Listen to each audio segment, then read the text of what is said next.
Patay nang nakaplagan ang tulo ka mga bata samtang naluwas ang magtiayon nga naanod sa sapa sa sitio Kalasuyan, Barangay Kapihan, Libuna, Bukidnon, pasado alas 5 sa hapon nitong Hunyo 22, 2025, adlawng Martes, Hunyo 24. Nahinabi sa XFM News Team CMD RRMO Libuna Head nga si Nepsali Muntuya. Gibutyag niya nga ang magpamilya gikan sa sentro nga bahin sa lungsod. Diyang pauli na sila og pag-abot sa bahada nga bahin. Nagmalfunction ang brake sa motor. Hinungdan nga napugos pag-adto ang ama-ama patabok sa spillway nga miresulta sa ilang pagkaanod. Paingan sila sa Barangay Kapihan, then sentro, kay sa sitio Kalasuyan, Manila, gikan sa ilang balay. Then while on route sila, in route, kay pabahada man to, nawadan siya og brake ang nag-drive. Then ang iyang una-una, nga iyan na lang iadto sa spillway kay tubig man, para safe siguro sila, nga na ba. So pag-abot dito, kay medyo kusog man ang kwan sa tubig, agos sa tubig, motong nadala sila. Luwas ang ama-ama nga si Marlouie Baclayon, 30 anyos, o ginahan nga si Ana Tiburcio, 28 anyos. Sumala ni Montuya nga pagkagabi sa susamang adlaw, nakaplagang wala na kinabuhi ang kinamagulangang anak nga nagedad og 12 anyos. Then ato ra pud nga time, na-retrieve ra pud ang katong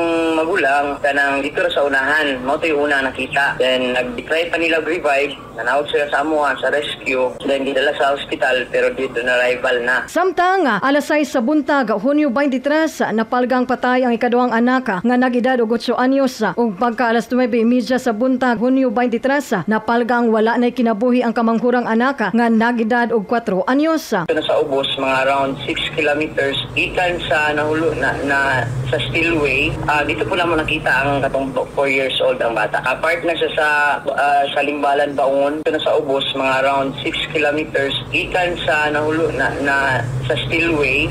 Dito po naman nakita ang katong 4 years old ang bata. Apart na siya sa Limbalan, Baungon. Sa karon, nakahaya na sa ilang panimalay ang patayng lawas sa tulo ka magsuon. Mga katrupa, para sa ligon ng immune system, tumarog santo na vitamin C nga mutabang makigbatok sa mga free radicals para sa overall wellness. Alang sa nakayusang Pilipino para sa Pilipinas, ako sa Nilo Tavios, XFM News.